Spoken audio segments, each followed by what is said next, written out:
Loose White dive on it. This is twice now the Celtics have been first to the floor. They try to save with Watford. Unbelievable. Boston first to the floor. So good. Brown fakes, fires up the three. Bang! Tatum dives on the floor. Everybody dives. Jaylen Brown with the flush. Blocked by Porzingis. He's doing it all. Tatum spinning, driving, layup. Got it. Washington drives. Blocked by White. Oh, what a block from Derek White.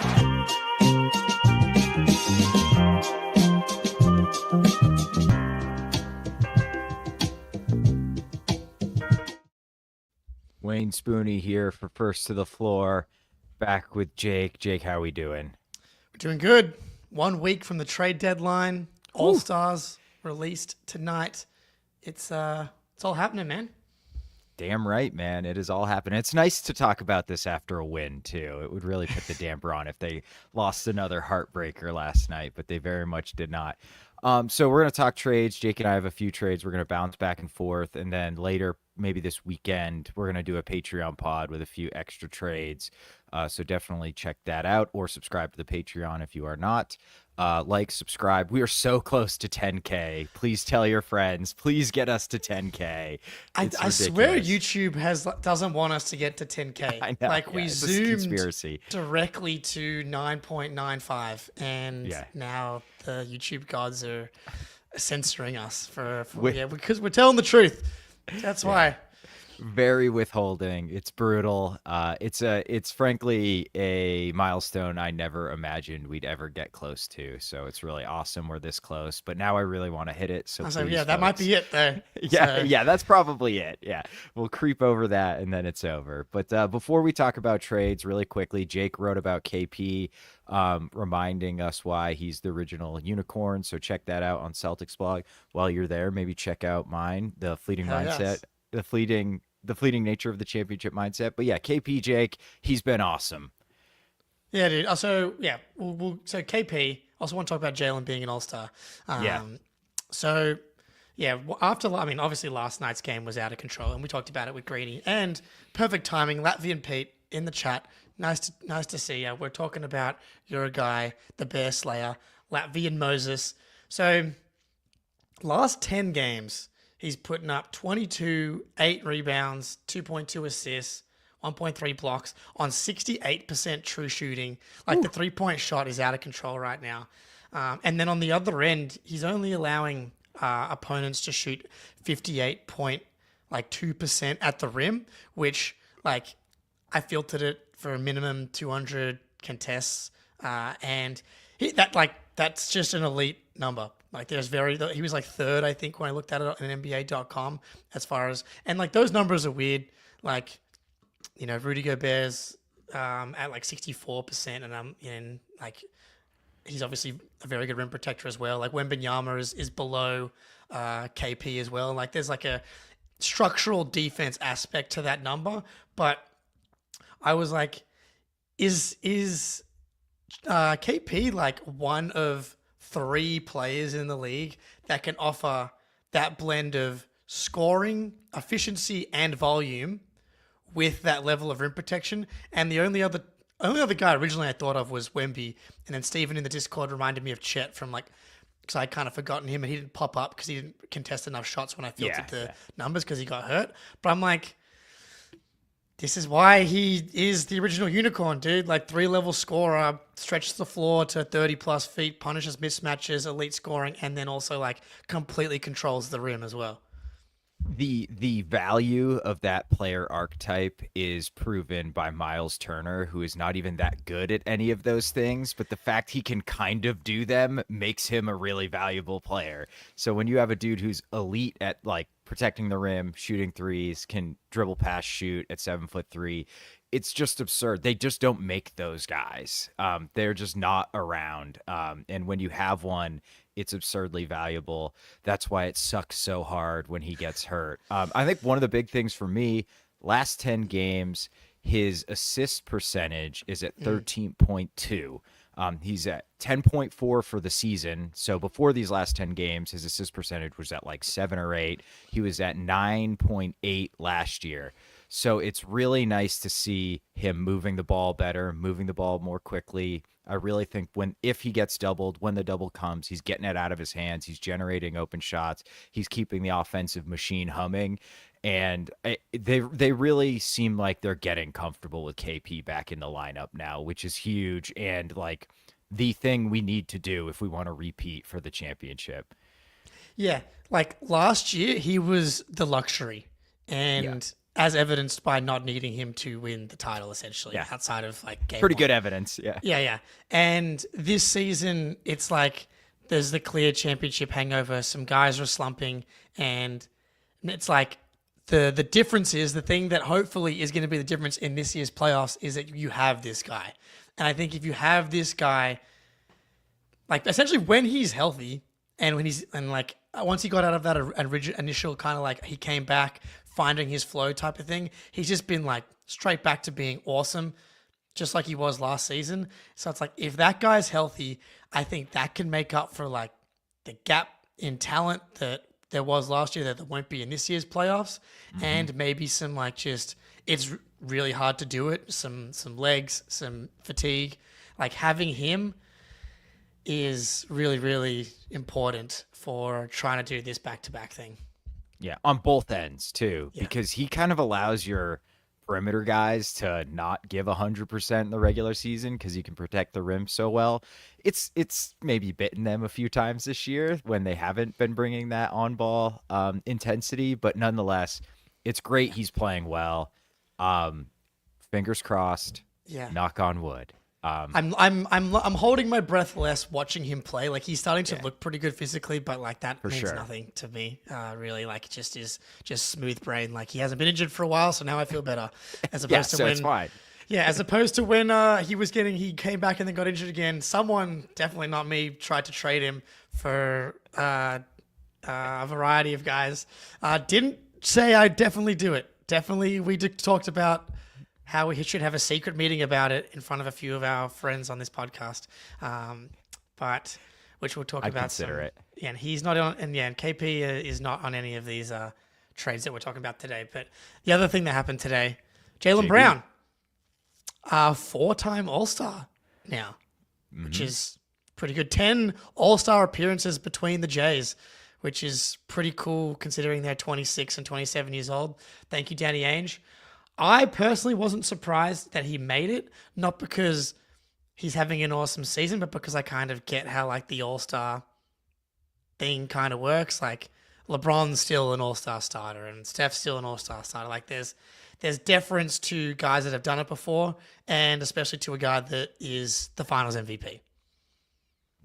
Yeah, it's almost like all defense where like your reputation carries you to some degree, even if you're not having like the best season. If it's sort of like if it's between you and like 4 other guys for 2 spots and one dude's been there a lot and the other guys have not, they're going to give it to the dude who's been there a lot. So, I mean, JB's certainly playing better recently. I don't know if he totally deserves it, but there's a lot of injuries for some of the guards, especially in the East. So I mean, I'm sure there's or Franz either. Yeah, and like I know LaMelo was like the number 1 vote getter, but he honestly has not played a lot this year, frankly. And like Maxi's been way down too, so the competition has not been super fierce in the East. On an individual level, even though I think there's a lot of great teams, I'm not sure there's a ton of guys who are like making a case over Jaylen Brown to make the All-Star game. And look, if you look at just Jaylen Brown's counting numbers, they look really impressive. It's the efficiency that we're concerned with, although it's getting better. But like points, rebounds, career high in assists, like all that stuff is still there. And that's what matters for the All-Star game. Yeah, and like no one's really paying attention to Jaylen's defense not being good this year outside of Celtics fans. Like they still see that the Celtics are the 2nd seed and that they have a top 5 to 7 defense. They're not going to ding him for that, even if he's having a down defensive year. And like I don't mind having deference for the All-Star game to like guys that have done it before and that have won titles and have won Finals MVPs, like over Trae Young or LaMelo or whoever. Tyler Hero made it this year. So I know you didn't see this. So the All-Star reserves are Jaylen, Siakam, Garland, Cade, Mobley, Lillard, Tyler Hero. So the only thing I have a problem with, and I don't even actually have a problem with it for this season, is the fact that the Cavs have 3 All-Stars. Yeah, and we didn't last It year. shits me. It shits me off, dude. Like, I agree that the Cavs deserve 3 All-Stars this year, but the fact that we didn't get 3 last year for basically having the exact same season, and KP, I'm sorry, like at the All-Star break was doing exactly what he was doing. I just laid out the numbers. It was the same shit. 20 points a game, 65% true shooting, elite rim protection, just completely dominant and unlocking this team to a whole new level. And fucking Scotty Barnes, Julius Randle. I didn't even think really Paolo should have got it over Porzingis either. And so that just annoys me because classic double standard when it comes to the Celtics. And like everyone was like, now people are telling me, oh, it's because of the expectations and because everybody expected the Celtics to be good. The national media concern trolled us all year long. Yep. There were plenty of people that didn't buy into the Porzingis thing as well, by the way, and were like, he's injury prone, he's not that good, didn't work in Dallas, empty stats on a bad team. Baloney. And KP had been an all-star before as well. Like, I think in either his first or second year. So, He deserves nonsense, it. but it is what it is. Yeah, it is nonsense. It's bullshit. It's classic, though. I feel like we should just expect it at this point. Jimmy N, hero, all-star, yuck. I agree, yuck, but he totally deserves it this year. He's been really good. He's balling out. He's averaging like 24, 5 and 5 on 62 true shooting percentage. So, look, no one gives a crap about defense for the All-Star game. I think people do factor it in somewhat into All-NBA. Not the case for the All-Star game. So Hero's defense does not work against him. You just look at his ridiculous efficiency, his volume scoring, and the fact that he is kind of their lead playmaker. He is their lead playmaker at this point, realistically. So he deserves it, man. I think you could make an argument he deserves it over Jaylen, frankly. Wow. I know that's blasphemy, but like Hero's been really, really good this year. He has been their offense because Bam's fallen off a cliff and Jimmy's not playing. So the fact that they're even like flirting with 500, Hero's been great. Yeah, Trae Young better than Hero. I'll hear that argument out. I mean, somebody's always going to get left out. I actually expected it to be Jaylen. I'm glad he's going to be an all-star. I feel like it means a lot to him, and that's important. You want him happy. But there's just, those last couple spots, it's like just a complete toss-up. Yeah, I'm glad Jaylen got it because just otherwise he's going to start making things up in his head about how he's sacrificing and whatnot. Just there you go, Jaylen. You play your whatever role they're asking you to play and you're sacrificing. You're still being rewarded with an all-star More appearance. shots than last year in an all-star appearance.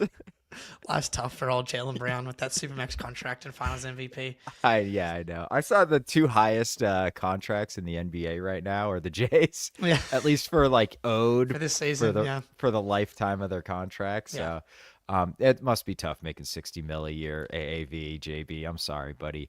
All right. Before we move on to trades, I think I'm going to get into the game time read unless you have anything else on Jaylen. No. All right, cool. Game time. There's nothing better than playoff football, getting to see the best players in gridiron history like Mark Sanchez and Ryan Tannehill, huck it and chuck it to see who the best team in the NFL is. Unfortunately, I think in a couple weeks that answer will be the Chiefs, which is pretty lame, but nonetheless, that's where we are. There's no better way to grab tickets to a football game or any event than Game Time. Game Time is a new feature called Game Time Picks that makes getting tickets to see your favorite teams play live even easier. Game Time Picks filters out the fluffs to show you only incredible deals on great seats so you don't have to waste time searching through thousands of tickets. March 18th, I'm on my way back home. I will be in Boston as the Celtics totally don't screw it up at home against the Brooklyn Nets. And you know where I got awesome deals on those tickets? Game Time. It was super easy. I just hopped on the app, searched for the game, and then I was shown all the available tickets and all the best deals right on my phone. The curated deals made it super easy to find the best seats at the best price. And maybe my favorite feature is the seat view. I got to see what my seats will look like before I even bought. So take the guesswork out of buying tickets with Game Time. Download the Game Time app, create an account, and use code CLNS for $20 off your first purchase. Terms apply. Again, create an account and redeem code CLNS for $20 off. Download Game Time today. What time is it? Game Time. Game time. All right. Yeah, Game Time rules. I'll be in Boston on the 18th. If you see me, come say hi. But yeah. I don't expect that to happen. Nah, dude. So it's definitely happening. Once we hit that 10K. that's right. Yeah, you're basically a celebrity at that point. Exactly. Yeah. Do you want to go first, Jake? Okay, before we get into the trades, can I just say mine are terrible, and I apologize in advance. So, Jake, please go first. Well, I think we just got to we got a little zoom out. Okay, Let's do that. There's two players I think to trade. It's Springer, who makes $4.018 million, and Tillman, who makes $2.24. The tide has changed. The tide has shifted on Jaden Springer, and people are now preferring to not trade him and trade Tillman. I would still definitely trade Springer if the right deal or something that Brad Stevens deems as the right deal comes up. And the second piece, I guess I'll ask you is, what is the position of need? And I say need with quotation marks because I really don't think this team needs anything. Like, I know they've been struggling a little bit. Oh, they've been struggling throughout this January period. They have everything they need, in my opinion. So I would classify what's your biggest want, because we're just kind of fortifying the boundaries, the edges of this roster here, which I think is something that they should try and do as you're trying to win a title. So what position are you thinking? Big wing guard? I have a few where we have two players coming back, but every single trade is either for a big guard or a big forward or someone in between. So 6'5" to 6'9", dribble, pass, shoot-ish type guys was what I was looking for. And I really think, especially if we're moving Springer, I want to get somebody who's not 32, 33, 34 years old. I want to get somebody there's at least some potential upside that they could grow into the role and be a long-term piece. Even if right now they're definitely not better than Sam Hauser, but Sam has had injury problems. It's just a depth piece. These are depth pieces. I do not expect them to be playing 25 minutes in the playoffs, but innings eaters that are young, that can play on the wing, that maybe in 3 years are like, man, what a great trade. That guy's a real rotation player for them. So what about you, Jake? What'd you shoot for? I mean, I landed on wing that can also play big. So I cheated. Okay. And that's the perfect scenario. Someone that if you could just trade for Al Horford, that would be great. That'd be great. Which is why a name that is at the top of my list is a name that we've discussed a fair bit here and that the chat is talking about at the moment. Maybe we just talk about him first. Yeah, do it. It's Yabu. It's obviously Yabu, right? It's Yabu. Yeah. And there was a report, I don't know, again, I would use as many quotation marks as you can use here on report, but Hoops Hype reported that that Yabusele has drawn interest from a variety of teams that included the Celtics. And Brad Stevens almost never trades for a team that he's trades for a player that he's connected to. So that's somewhat disappointing in a way. But even though it sounds like it's exciting, but Yabusele is a guy that we've literally talked about from the offseason and a guy that we wanted to bring in. And it was on maybe he's good, maybe he's not ready for the NBA still, but he's been awesome. He's been awesome for the Sixers. 26 minutes a game, 10 points, 6 rebounds, 2 assists, 50% from the field, 40% from 3. He can play he's playing mostly the 4. He can play some 5 for you, especially with this Celtics team. You can play him in a few different ways. And he would just be a perfect fit. And then obviously you've got the vibe element of bringing him back to where it all began. Damn right. 62% true shooting percentage, makes open threes at an extremely high clip, kind of switchable, boxes out, the greatest boxer outer in the NBA, maybe with that, those glutes powering defenders away from the hoop. I think Yabu is probably the ideal guy you bring in, especially since he's still fairly young. I think he's 26. The only problem with Yabu is that we can't really offer him any more money in the offseason. So if you're looking to find somebody for multiple years, it's probably not Yabu unless he only gets minimum offers in the offseason. But I think he definitely improves our team more than any of the guys I have outlined here. And I think like he is a guy I could see playing real minutes in the playoffs, which if you can get a guy like that, even if it's a rental, I think you have to do it because he's not going to cost much. It's not going to be a first. It's going to be like a handful of seconds probably. So you would do it for multiple seconds? And yeah, totally. So he makes 2.088. So you could move him for Tillman. And I wonder if Tillman would have some value to the Sixers. Like, he's under contract again. I don't know. I just don't know what to make of the whole Tillman situation. Yabu's 29? Holy Yabu's shit. 29. I flipped that over. Okay, Tillman's the young one who looks... Is he 25? Yeah, 25, 26, who looks a million years old out there. So I'm not sure how much value he would have considering he's played 0 minutes, essentially. 0 real minutes this year. When he has played real minutes, it's like, has not been good. Now, why would Philly trade him? It's because of the rental thing. They probably can't keep him. It's so funny. Basically, as soon as their fan base like collectively accepted that they're tanking and trying to get their top 6 protected pick to stick with them this year, they beat the Cavs. They won back-to-back. Who else did they beat? They've beaten the Lakers. Like they're on a win streak. They beat the Bulls, who is the one team they're trying to catch. And it's like, as soon as they got sweet release and accepted that they're tanking, they've started winning games. So like, why would Philly trade him? It's because they know. I mean, if they don't think this is a lost season, then like, and the Kings, another good win. Like, if they don't think this is a lost season in like the actual big picture, then they're idiots. So from that perspective, it's like if you can get 2 seconds to help you make more moves once you figure out what the future of your team looks like with or without Embiid, then that's why you would trade him. I'm not 100% sure that they would. Like, what's the value of 2 seconds to them? Maybe just keep Yabu and play out the season. Yeah, well, so I said in the Discord we have a really good second this year. I was wrong. It's actually next year, 2026. We have Portland's second round pick, which is essentially like a late first. So I could see that getting it done, along with like maybe another second. Because like if this is a lost season, you might as well recoup what you can get on these assets. You're not going to keep Yabu. He's going to get mid-level offers. There's no doubt in my mind. So like you get a pick that has like near first round value for a guy you signed on a minimum and you can't keep for the future. That feels like a pretty big win to me for Philly. I don't know if Morey's ready to accept that fact yet and just blow it up.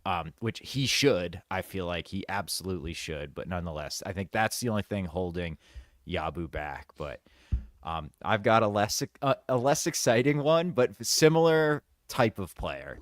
Go for it. Targeting the Brooklyn Nets. This is the God. Springer contract. So this is Jaden Springer. I don't know what seconds you'd have to give up for this guy. I don't know if you'd have to include that Portland one or not. Trendon Watford. Oh. He's a 6'9" forward. He shot 39% from 3 last year on like 70 attempts. He's down to 32% this year. But he shot it 2 years in a row at 39% in 60 games in both seasons. So I think he's like not a great shooter, but he's okay. You can't leave him wide open.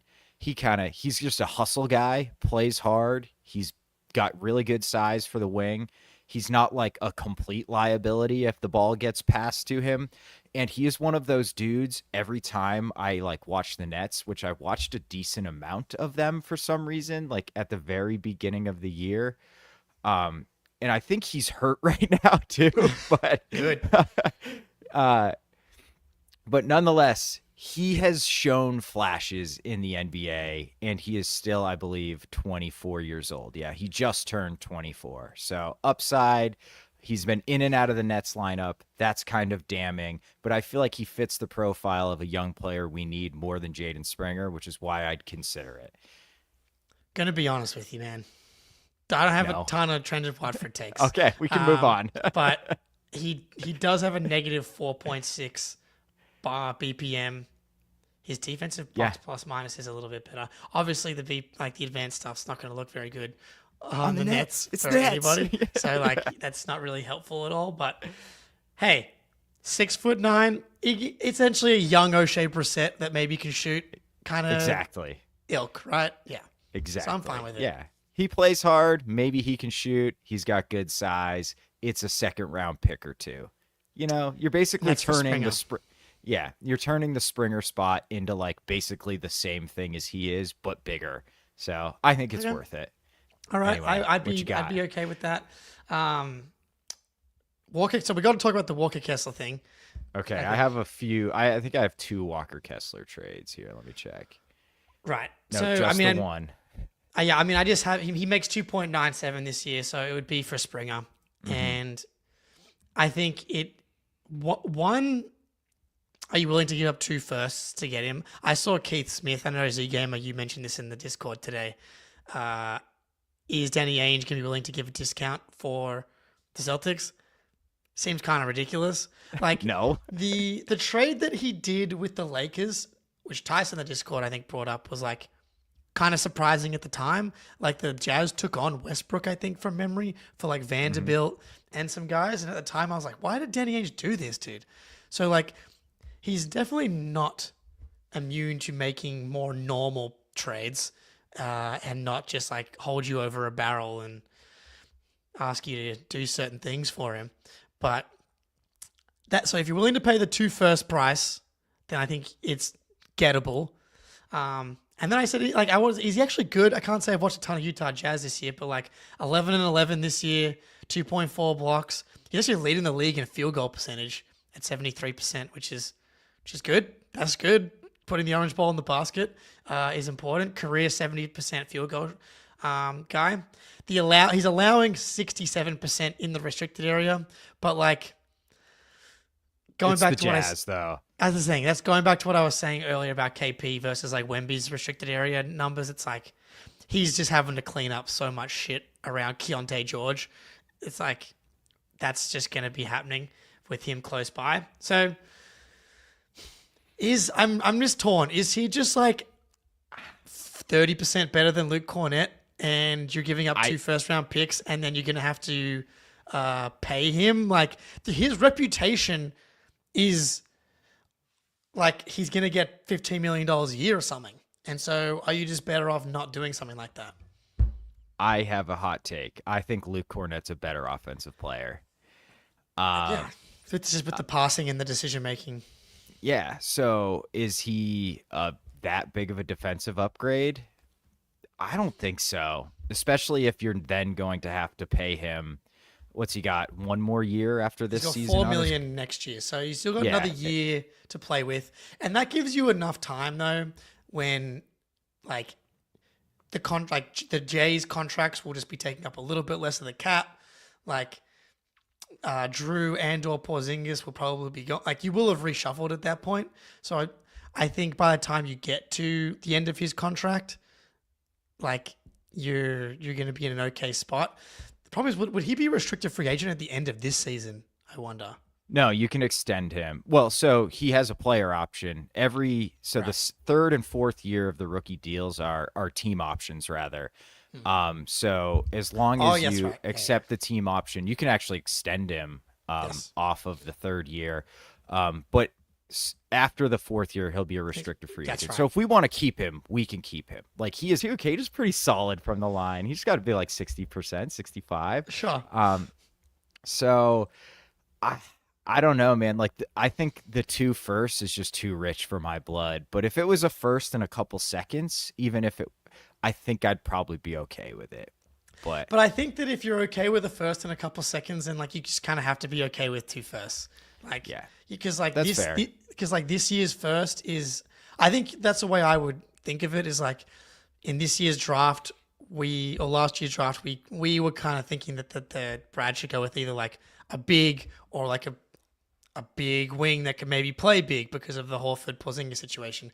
And so like trading next year's first or this like upcoming draft's first for Kessler in my head is like you just use that draft pick on sure. a big man that you get for this season and next season, then you can make a decision on the contract whenever you want. And then the other one is like, well, it's going to be a late first anyway. how different is it to your other seconds that you kind of like Brad seems to be able to get like into the low 30s, mid 30s anyway. So if Brad decides that like it's worth and like it's when I would start to have a problem with it is if it's like the 2029 first or something like that. If it's like the next like the picks close to where we are right now, then that's okay. But like you've got the 2028 swap out the door. And you may actually have another late one out the door as well from the Drew trade that I'm forgetting. But yeah, I'd be hesitant to send out anything that's too far out.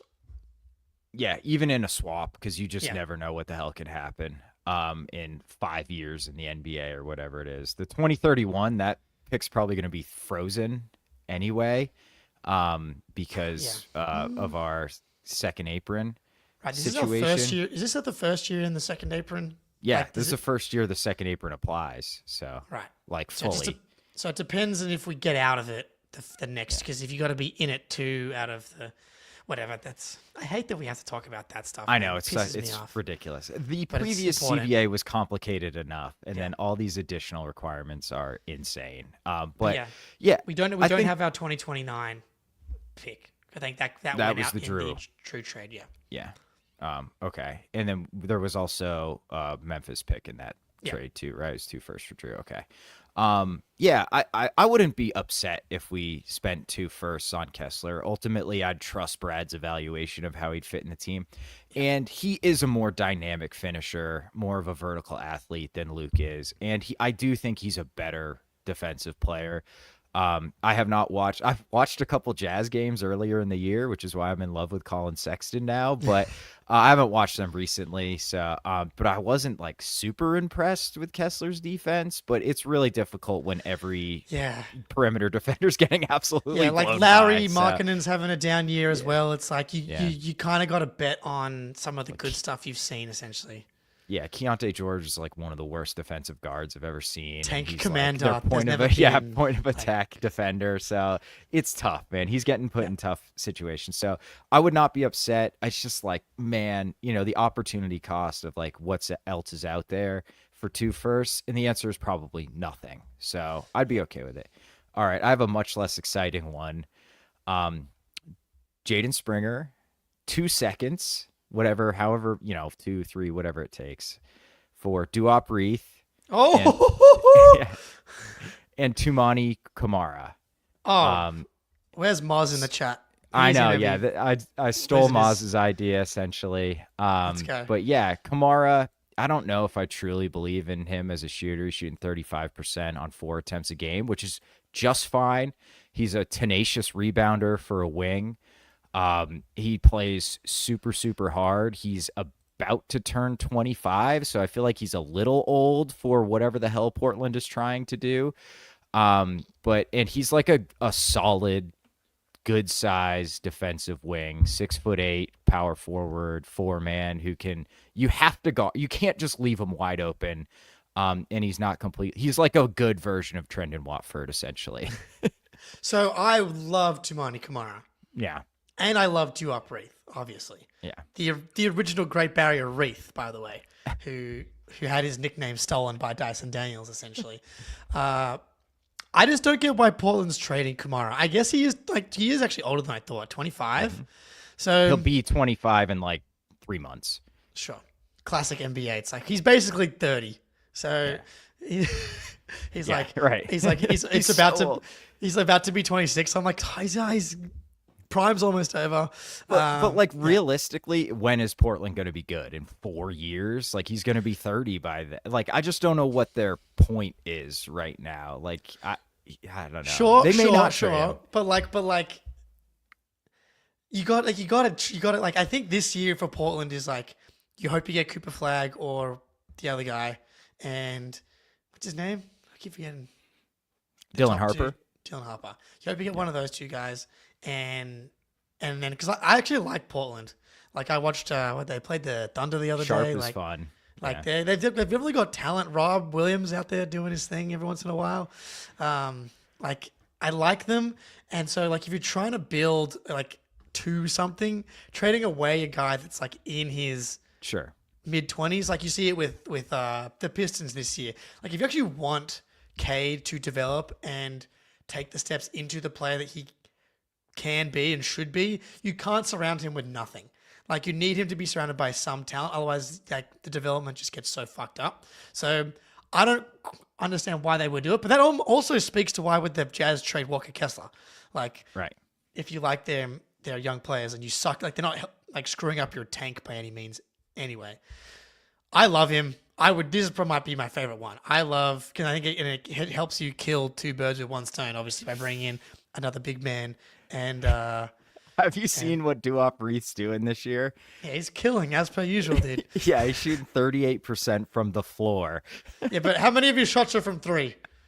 All of them, probably. Let me see. He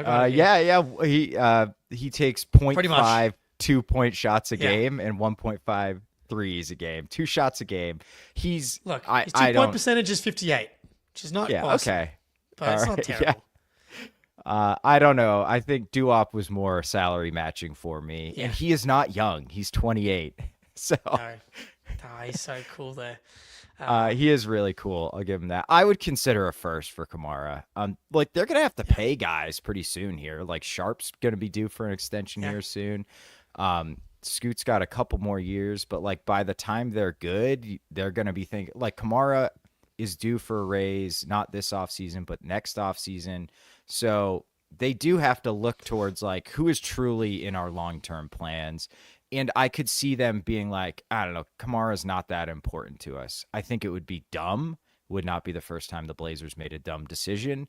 But they just got a lot of guys at all kind of like similar levels. So that's why I was like, maybe Kamara's the guy that shakes loose. Maybe you throw that really juicy second in there to get him to bite. I know I scoffed at Moz's initial suggestion that they would trade this guy. But goddamn would I be like just getting ready to sign up to build the Brad Stevens statue. Hell yeah. If he was able to get this Kamara. Because, dude, he's a legit defender. Like, he's multiple positions, rebounds, size, just like definition of a dog. I don't know if it's like going to happen, but man, like this is if Springer was huge and good, essentially. And could shoot. And could dribble. Yeah. All right, before we jump into the next trade, Jake, why don't you do prize picks? All right. Alrighty, prize picks time, baby. Super Bowl coming up in a few days here. The Devil versus the Devil in the Chiefs versus the Eagles. I'm excited. I haven't figured out how I'm going to make this game enjoyable, but I'm going to make it enjoyable by using prize picks, baby. That's why. Prize picks is offering a free pick with Mahomes. Only need 1 passing yard to secure a square. So we're going to lock in Mahomes. We're going more on. I'm starting to be a little hesitant on the more on Saquon rushing yards as I get closer, because I think Spags might just be like, you're not beating us with Saquon. But for now, no one's been able to stop Saquon. We're going more Jalen Hurts, less passing yards, and more on Kelsey receiving yards, because you know they're just trying to load up on Taylor Swift cutaways. But yeah, man, download the app today and use code CLNS to get $50 instantly after you play your first $5 lineup. Download the app today and use code CLNS to get $50 instantly after you play your first lineup. Prize picks, run your game. But yeah, so the Super Bowl, it's the lesser of two evils type situation. So using something like prize picks to make your day more enjoyable is definitely something that I'm going to be doing. Yeah, take the sting off having to watch Patrick Mahomes and the Eagles again. Can't hurt. Prize picks. All right, what do you got for us, Jake? All right. I love how 2 of my 3 are ex-Celtics here, but Javonte Green, baby. Why not? Javonte Green. He's turned himself into like a legit vet now. Yeah. He's been in the league for a while. Last 5 seasons, kind of, he's shooting 36% from 3. So, like, open, he's comfortable shooting. Like, he's essentially the actualized version of Jordan Walsh. A little bit different, I think, but like not quite the same defender, but essentially legitimate veteran wing. And he's like one of Jason Tatum's best friends, which I also enjoy as well. But like, he's just good. I think you'd just be trading for like essentially like he would leapfrog everybody else after Cornette in the rotation, right? Like you got your top 9. and then it's like, whether it's Cater or Walsh or Springer or whoever, he jumps straight to the top of that list to round out and give you a 10-man rotation. And a guy that I think Joe would be more comfortable playing, I would hope is more comfortable playing, because I think that's like been a weakness of Joe's, like the unwillingness to play, whether it's Walsh or Peterson or even Springer. And he is doing it more lately, so I'm not sure if that's just like the trade deadline's coming and that gets Springer out there, but I like Javonte Green's like a stocks guy as well, and only 22 minutes a game. He's averaging 1.1 steals and 0.7 blocks, which for a guard is like really impressive. So yeah, I'd be, and I don't think it would cost very much to get him from New Orleans. No, I think it would be just about nothing, essentially. They might even do it. Javonte, do you need to do Springer for him? Mm-hmm. I don't know what his I don't have it in front of me. No, it's just Tillman. It's you could do Tillman. They might just do it for Tillman straight up, honestly, to do like Tillman's younger. Like they kind of need centers down there. True. And like, yeah, Javonte has really like, what's the point of him on that version of the team right now? There really isn't one. So I love Javonte. He's a limited player, but he's sort of similar level of player to Brissett, except I like his blend of skills more than I liked Brissett's. He plays hard. I feel like he's a good locker room guy. Like somebody like, a star in the making like Trendon Watford, you're afraid he's going to really want minutes in the future. But like somebody like Kamara, right? Like he could get upset if he feels like he's not playing enough minutes, right? Sure. He's on a minimum. He's young. He wants a big contract. He wants minutes. He wants opportunity. I think Javonte would be fine with sitting for 2 games and then playing 25 minutes in a game where Sam Hauser misses. And I think that's really important when you're adding mid-season. And like the shooting, you got to guard him. That's all you need. He can drive a closeout. I feel like he's lost some. He was an absurd athlete. He's no longer an absurd athlete. He got injured. He's still good. Yeah, like a significant injury. He's still a blur though. Yeah, he's still a great athlete. He's just not like upper top, 0.5% anymore. So I would be totally fine with this. And I think other than Watford, he's probably the easiest to acquire that we've talked about. So I think I would not be, this is to me the most likely trade of anybody we've talked about. Yeah. Yeah. And I think vibes wise it would be great. I think getting Javonte back, Woo, I believe is what they call him, which I'm not sure I would ever call him, but bring back Woo. Yeah. Get just a veteran piece off the bench that can like make the right decisions, be in the right spots. Like, has value and will cost you nothing. And like, I think you could re-sign him too, because I don't think he's getting a minimum elsewhere. So like, if you in the off season are like, you end up in a similar situation with the Brissett thing, and you actually want to keep someone like that around, like I think you could keep him. Yeah, for sure. I think so too. Like he would sign probably similar deal that Tillman just signed last offseason. So, okay. Love Javonte. I think that if I had to bank on one, okay. I think this was your idea from a long time ago, maybe the offseason. So it's a callback to a Jake trade. Xavier Tillman, 2 seconds. We already have it him. Takes for Vĩt Krejāčí. Oh, yeah. And you might be asking, like Vĩt Krejāčí, legit shooter, dribble pass shoot guy, 6'8", not a good defender, but like tries hard. I feel like he does. Works hard defensively. He's on a ridiculously cheap deal. He's locked up for 3 more years at $2.1 million. And you might be saying, why would Atlanta trade him? That makes no sense. Well, Jalen Johnson just got hurt. They've lost 6 games in a row. Oh, they might see this as like right after they beat us. Yeah, right after they beat us. So they might see this as like we're just collapsing. This team's falling apart. We might as well spiral, sell off some spare parts, and try to rebuild in the offseason. And Tillman, like Capella's not going to be there forever. Capella's lost a step. Maybe they see him as like, hey, there's a switchable youngish big that we might be able to find a role filler behind Okongwu. So maybe they see some value there. I don't really know if this makes sense for Atlanta. It just depends on how. Also, Atlanta feels like the team, like we're happy with 10th. So that might hold them back. But I feel like Krejci's kind of played his way into like a solid NBA player. Yes, WVU's is not doing great, Drew. It's painful to me, brother. Yeah, we're the Big 12's tough. A lot of good teams. Anyway, sorry. Vĩt Krejāčí. Dude, great pull. love Vĩt Krejāčí. He's good. Yeah. He's like every time I watch him, like he knows what he's doing. He's aggressive. He tries hard, and he's tall and can shoot. Yep. Shooting with size, and we're bringing in another goddamn white guy, another white shooter. Goodness gracious. So that makes it more likely considering Brad's history. So yeah, man. Like I think he's would be a nice move off the bench. Yeah, can drive a closeout. I think like sneaky athletic, maybe a little bit. He's a really hard worker, first in, last out type guy. You know. I have a question for you. Would you give a first for him? Because I debated it. No. No. Okay. Well, right. Here's the thing. If I'm willing to give a second, then I kind of have to. That's the thing. Because like he's 24. Like, will be 25 in a couple months. Like, that's still pretty young on a ridiculously cheap deal, too. I think I would. Purely for the enjoyment of the off season, I would prefer not to do it. Just so like, okay, fair enough. We get to talk about having the 28th pick in the draft. Like, you know what we could do? We could give the 2026 first, and then we'd still have Portland second. So we'd still get the like, hey, draft. Like excitement in 2026 out of that Portland second and keep our first this year. Huh? I'm higher on Portland than you, I think. I'm like 2026, they're going to be pushing for the play-in. That's next year. Oh, shit. Okay. All right. True. Well, Cooper Flag.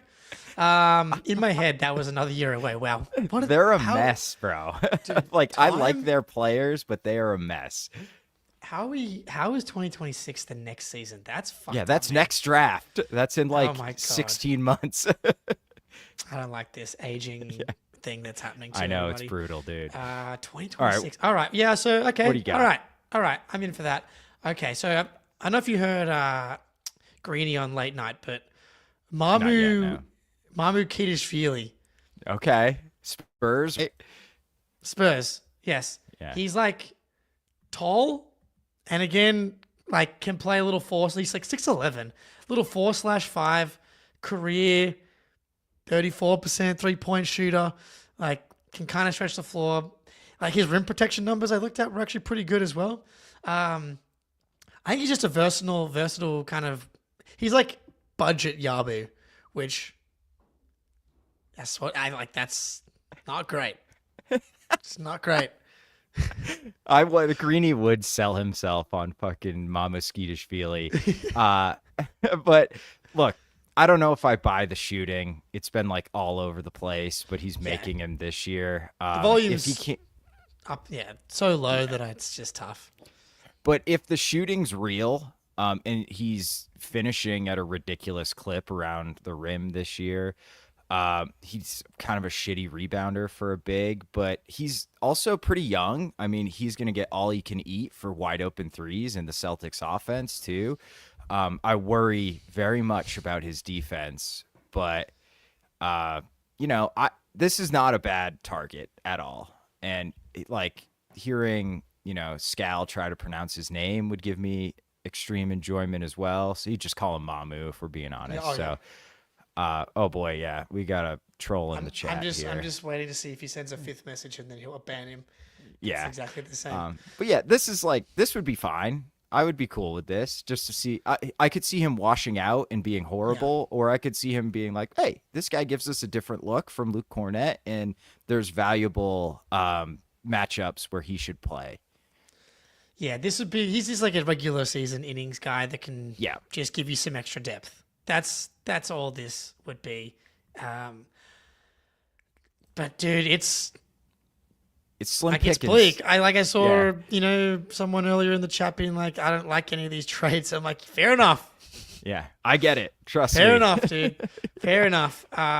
What do you think? Do you think that the Celtics make a trade, that Brad does something? I do. I think he's made a trade I can't remember the trade 2 years ago because he went Derek White. Then I can't remember who he traded for, and then Tillman last year. I feel like he did make a trade though every trade deadline.